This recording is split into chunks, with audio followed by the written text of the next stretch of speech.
عندنا النهارده اوردر عزومه جامد جدا. تعالوا بينا بقى نشوف الاصناف اللي انا عملتها بالطريقه بتاعتها وعملتها ازاي. تعالوا كده احضروا بقى معايا من اول اليوم وهنقول بسم الله وعلى بركه الله. اول حاجه هقول لكم عليها تتبيله الفراخ القمر دي، كله اكلها ما شاء الله عجبته. تعالوا بينا نشوف تبلناها ازاي ونقول بسم الله. اول حاجه الفراخ بتكون منقوعه في محلول النقع ومتنضفه كويس جدا. هحضر التتبيله بتاعتها وهي عباره عن بصل وفلفل وطماطم وفلفل احمر. بعد كده بحط البهارات بتاعتها، بتبقى بسيطه قوي.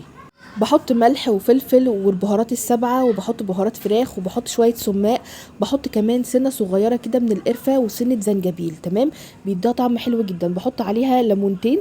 تمام، وبحط عليها كمان زيت. بدعك بقى كل التتبيلة كده في بعض كويس جدا. طبعا لو عندكم دبس رمان حطوا، لو ما عندكوش انا بحط مكان دبس الرمان عسل نحل. شموا بقى كده ريحه التتبيله، هتلاقوها حاجه تانية. الفراخ هنا انا في الاول بعد ما نقعتها في محلول نقع بدعكها ببصله. البصله دي بيبقى فيها ملح وفلفل اسود، بسيبها كده ساعتين لحد بقى ايه ما تاخد كده وتدي في بعضها مع التتبيله. بدات هنا ان انا اتبلها بالتتبيله اللي احنا عملناها دلوقتي دي مع بعض، وهسيبها بقى في التتبيله دي. انا بحب احطها في التلاجة دي بقى، بسيبها تتبل من بالليل لتاني يوم اما اشتغل في الحاجه.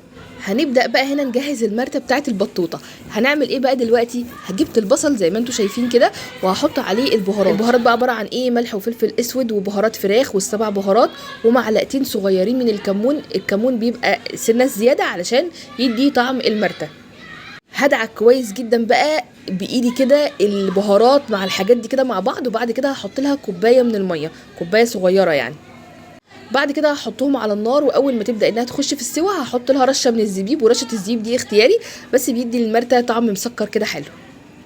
البطوطه هنا زي ما انتم شايفين انا غسلاها ونقعها في محلول نقع كويس جدا جدا، ودعكاها الاول ببصلايه بملح وفلفل اسود، وسبتها كده حركه يعني ساعتين. تمام، وطبعا مفرغه ما بين الجلد وما بين البطوطه علشان خاطر ادخل التتبيله فيها، وبرده كنت محضراها من قبلها بيوم. هنا بقى عملت البطوطه، هولع عليها حته سمنه بلدي كده صغيره حلوه، شوحت فيها البطوطه بتاعتنا، وبعد كده حطيت في الشوربه زي ما انتم شايفين كده طماطم وجزر، وكمان هحط اللي هي حته من المرته اللي احنا عاملينها دلوقتي، وحطيت ورق لورا وحبهان وكزبره ناشفه. هنا بقى هسيب الشوربه وهاجي بقى اولع على الفراخ. الفراخ بجد دي حلوه وطريقتها حلوه وطعمها حلو وكل حاجه فيها حلوه، لا وكمان سهله جدا جدا. هبدا هنا ان انا رصصها في الصواني. تمام، وبعد كده بغطيها بورق فويل وبحطها في الفرن. طبعا الفرن بيكون سخن الاول، وبعد كده بحطها في الفرن بسيبها بقى تستوي براحتها خالص، يعني بتقعد كده حركه ساعه في الفرن بالظبط. هو الصراحه اللي كان مأخرني ساعتها الفرن بتاعي، لانه مش فرن يعني بتاع مطاعم وكده، فهو ده بس اللي كانت المشكله الوحيده اللي واجهتني اليوم ده. بس الحمد لله برضو الحاجه خلصت قبل الميعاد بكتير قوي. دي بقى تعصيجه اللحمه بتاعه الرقاق. جبت اللحمه المفرومه وحطيتها كده، وبعد كده حطيت عليها البهارات بتاعه اللحمه، قرفه وزنجبيل وبهارات لحمه وملح وفلفل بس كده. اول ما اللحمه لونها يبدا يدخل في السوا هحط عليها البصل. تمام، هقلبها كويس جدا. وهنا كمان بحط معاها البابريكا الحمراء المدخنه، لو مفيش بابريكا حمراء حطوا فلفل احمر بيدي طعم حلو قوي. هنا هبدا اجهز الرقاق، ودي شوربه البط طبعا. باخد السمنيه والشوربه وبعد كده بحط عليهم كده سمنه بلدي بتدي طعم حلو قوي قوي. طبعا الشوربه بتبقى سخنه، وببدا ان انا ابل فيها الرقاق، لان الرقاق ده بيبقى رقاق ناشف. ببدا ان انا ابله فيها وبعمل بقى الطبقات، وهتشوفوا دلوقتي وصلنا لايه وعملنا ايه. ناس كتير بتقعد تقول لي ما تقوليش سر المهنه بتاعتك وما تقوليش سر طبيخك لحد علشان خاطر ما حدش يقلدك. انا عايزه اقول لكم ان انا اصلا عامله الصفحه دي علشان خاطر اعلم الطبيخ، يعني بقول لكم كل التريكات والحركات والاسرار ومش بخبي اي حاجه. تمام، هنا بقى بدات ان انا ارصص كل طبقات الرقاق وهقطعها كده، وبعد كده جهزت الصواني وبرده هدخلها الفرن.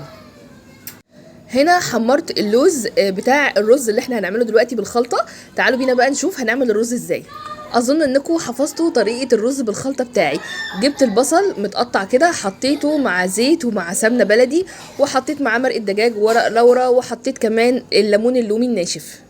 البهارات عباره عن حبهان مطحون وقرفه وبابريكا، وكمان السبع بهارات وبهارات فراخ. بعد كده بحمرهم مع بعض وبحط عليهم الصلصه البيوري. تمام، هقلب بقى كل الجمدان ده كده مع بعضه. الله على الجمال. هنا ما اتحرقتش ما تخافوش، دي البهارات متحمره وعليها الصلصه الحمراء. بعد كده حطيت الرز البسمتي المنقوع، وهنعمله دلوقتي بشوربه البط.